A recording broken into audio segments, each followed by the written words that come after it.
La religion, c'est être relié à une croyance. Et lorsqu'on est relié à une croyance, on va dans un lieu de culte et on bénéficie et des cantiques qui disent là-bas, et des enseignements religieux qui disent là-bas, et des musiques qui se consomment là-bas. Je me suis dit, mais ces religions, surtout les trois religions révélées, le judaïsme, la chrétienté et l'islam, doivent pouvoir impacter sur l'état de santé de leurs fidèles. Donc j'ai pris une plante et j'ai pris la dernière des trois religions, l'islam, et j'ai pris le Coran et j'ai fait consommer les versets du Coran à la plante et je regarde l'impact des versets du Coran là sur la plante. Aujourd'hui, nous allons voir l'impact de la musique religieuse sur nos patients.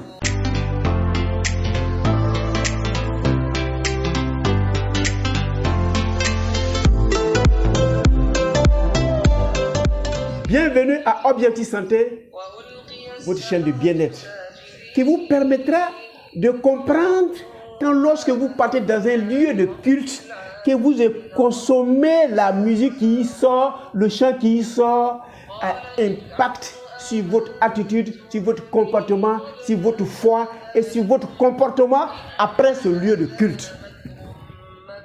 Je suis Docteur Nature. Je m'avais fait découvrir la médecine de la santé. Si vous vous mettez à appliquer cette médecine de santé, vous allez vivre au moins, je dis bien au moins 75 ans. Celui qui meurt avant 75 ans est mort prématurément. C'est après 120 ans, on doit commencer à faire sa valise pour quitter cette terre. Oui, j'ai bien dit 120 ans. Et cette fois, surtout vous les religieux, vous allez voir que non seulement vous avez longue vie, mais vous vivrez en excellente santé. Qu'est-ce qui caractérise les religions? Les religions sont caractérisées par deux choses seulement. C'est que l'autre qui est supposé être le rabbin, ou bien le prêtre, ou bien le pasteur, ou bien l'imam dit que tu consommes, et les livres saints qu'il utilise que tu consommes. Deux. Ce que tu as entendu par la bouche de celui que tu vois en présentiel, ce que tu as entendu par les prophètes qui sont passés des milliers d'années avant ton existence. Et très souvent, ce que les livres saints disent, c'est consigné dans des coins, pour qu'on puisse les écouter comme ça. Voilà l'exemple. Je suis en train d'écouter quelqu'un qui est en train de psalmodier les versets du Coran et je consomme et vous êtes en train de consommer et la plante est en train de consommer. Cette musique doit impacter notre sentiment, nos émotions, notre dépression, notre peur, notre tristesse, nos énervements. Si elle n'arrive pas à impacter, ça n'a pas sa place.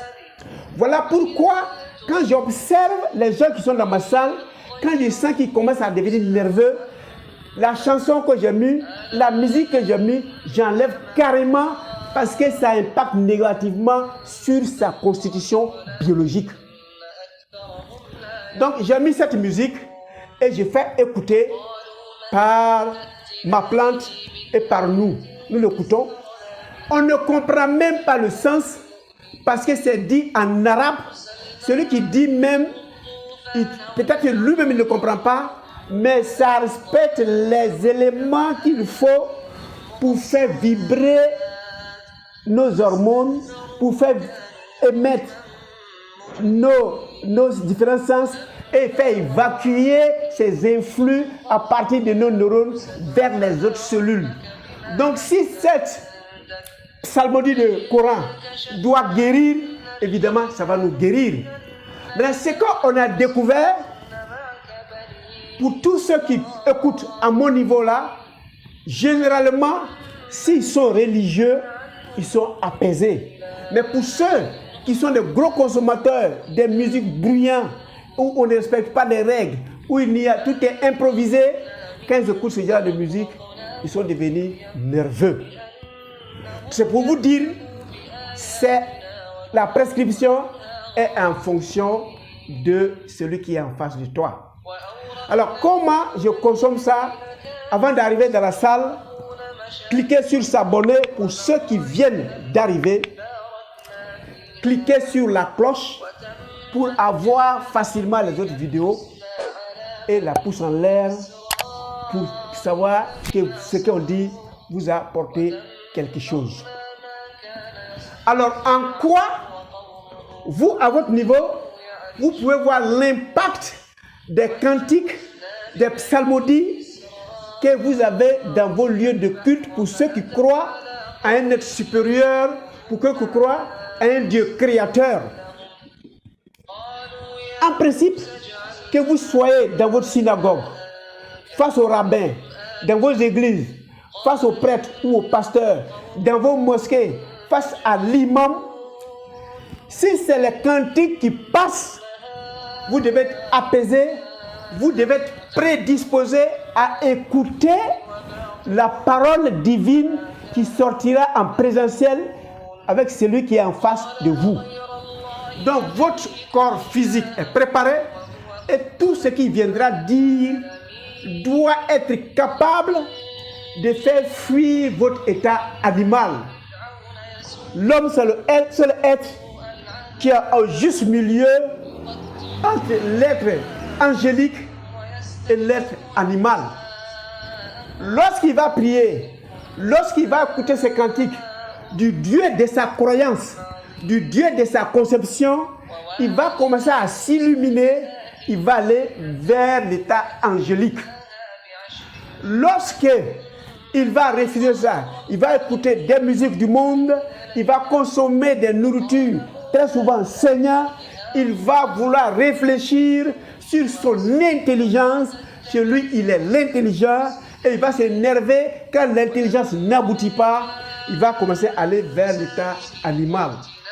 Donc l'homme, c'est la seule créature qui est capable de rester homme, qui est capable d'aller vers un état angélique, qui est capable d'aller vers un état animal. Quand il va atteindre l'état animal, son semblable en face de lui, il peut le nuire, il peut le détruire aussi facilement. Il peut le tirer dessus, il peut l'escroquer, il peut le mentir, il peut le frapper, parce qu'il est en train d'évoluer vers l'état animal. Souvent, quand on pense à tort, quand on est en train d'évoluer, on fabrique des armes, pas pour aller à la pêche, pas pour aller à la chasse, et ces armes pour pouvoir détruire nos semblables. Pour que tu arrives à ce stade de prendre une arme, à ôter la vie de ton semblable, il faut que tu sois en train d'écouter certaines musiques qui vont développer en toi la haine. Mais si c'est la musique religieuse, en fonction de votre croyance, où que vous soyez spirituel, vous soyez juif, vous soyez chrétien, vous soyez musulman, quel que soit votre courant spirituel, si vous écoutez la musique de là-bas, puisque c'est là en ce que vous croyez, c'est là-bas se trouve votre foi. En principe, vous devez commencer à illuminer, aller vers l'état angélique. Donc voilà cette musique qui a son tenant, qui guérit certaines personnes et qui trouble certaines d'autres. C'est pour vous dire, la musique, ça c'est choisir, ne pas prendre par snobisme, ne pas prendre par complexe, parce qu'à un certain moment, le résultat qui se fait attendre est grave. Alors comme c'est vous le consommateur, vous ne prenez pas conscience que vous êtes en train de vous autodétruire. C'est votre environnement qui va se plaindre de vous, parce que vous n'êtes plus rentable, vous n'êtes plus utile, vous êtes devenu violent, vous cassez le système, vous cassez les organisations, vous voulez votre part, vous êtes devenu nerveux, vous êtes malade. Un malade qui a besoin de se faire soigner, et on peut soigner à partir de la musique. Mais cette musique-là, vous qui m'écoutez, déjà vous savez quelle est la musique qui vous sied. Merci de votre temps d'écoute. Retenez que l'ouverture de Docteur Nature, c'est votre santé. Et je m'en vais vous dire, vous pouvez vous guérir à partir de la musique préférentielle, mais pas une musique qui vous a été imposée. Parce que cette musique, le résultat ne sera pas bon. Merci de votre temps de toute. On va écouter la musique culturelle. Est-ce que ça impacte sur les gens? Nous allons le savoir.